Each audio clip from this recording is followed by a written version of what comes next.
this is what I have experienced, and a lot of the people that I met, lalo na yung mga clients ko, ito na yung experience nila. Na whenever they help out people and then sila na may nangailangan, hindi naman sila yung priority tulungan ng mga tao. And hindi ko sinasabi na masama yun, no? It's just that the reality is this. Pag ang tao is left with no choice, if ang tutulungan niya ba is sarili niyang pamilya or yung kaibigan niya, ang pipiliin niya of course is yung sarili niyang pamilya.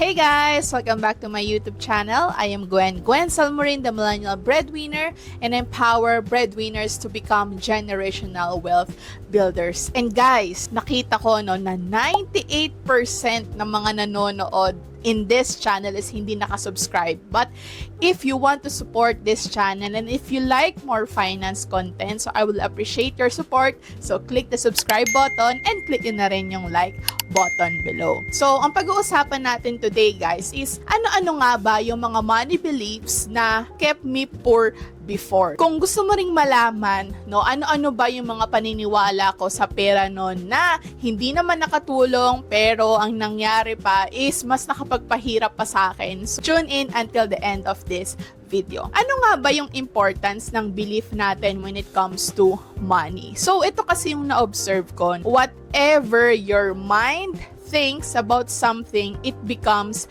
the reality. Para siyang kung ano yung pinaniniwalaan mo, yun din yung nangyayari sa buhay mo. And dahil yun nga di pinapaniwalaan mo, ganun din yung nagiging action mo. Ano-ano ba tong mga tatlong beliefs that I had before that kept me poor? And ano yung ginawa ko para itong mga beliefs na to is mawala siya sa buhay ko and ma-reframe ko siya so that I will be able to continuously build generational wealth. Una, dati I believe money is the root of all evil. In simple terms, pag marami kang pera, masama ka. Kaya naalala ko noon, lalo na nung bata ako, ayokong nakakakita ng pera. And kung meron akong pera, alam nyo ba gagawin ko? Uubusin ko yan. Kasi ang belief ko is masama na meron kang pera. Pero, hindi naman talaga yun totoo. And this is how I reframed it. One of the things kasi that I believed in life is meron kang purpose. And your purpose is to help out a lot of people. Pero, ask yourself this, how will you be able to help a lot of people and touch a lot of lives if ikaw mismo is kailangan mo rin ng tulong financially? So ako personally, I believe that if you want to be a blessing to other people, ikaw mismo dapat blessed ka muna.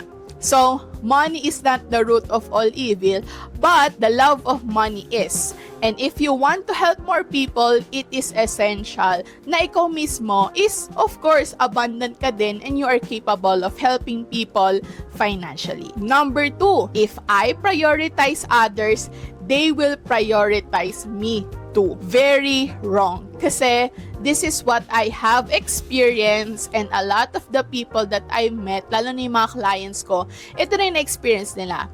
Na whenever they help out people and then sila na may nangailangan, hindi naman sila yung priority tulungan ng mga tao. And hindi ko sinasabi na masama yun, no? It's just that the reality is this. Pag ang tao is left with no choice, if ang tutulungan niya ba is sarili niyang pamilya or yung kaibigan niya, ang pipiliin niya of course is yung sarili niyang pamilya. Ano yung mga na-encounter ko no? Na for example, marami akong clients sa ganito. Tinulungan nila yung kaibigan nila, katrabaho, extended family, pero nung sila na yung nangailangan, humingi sila ng tulong, hindi rin gano'n na ibigay kung paano sila nagbigay before. And the reason is kasi itong tao na to is hindi rin sila capable and ang priority nila is of course yung sarili nilang family. Again, hindi ko sinasabi na masamang tumulong. Ang sinasabi ko lang is when it's between you and yung sarili nilang welfare and their own family, of course, mas priority nila yung sarili nila and their own welfare. So, how did I reframe this? I accepted na kung ano man yung kalabasan ng buhay ko, that is my responsibility. And the more that I prioritize myself, what happens is now I became more able to extend help to others,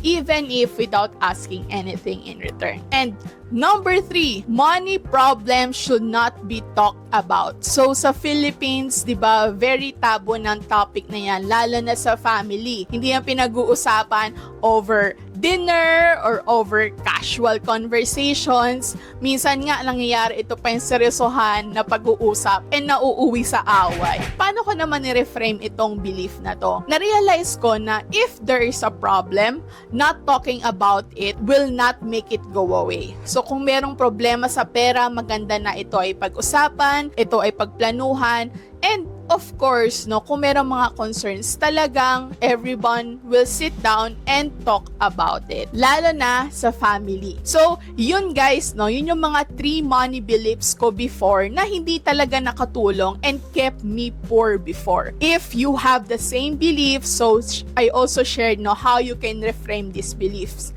Again, very important yung mga beliefs natin, especially with money, because kung ano may iniisip natin, ito din yung ginagawa natin. So, if you don't want to stay poor, continually challenge your money beliefs and, of course, reframe it for the better. Again, thank you so much for watching, guys. See you on the next one. Bye!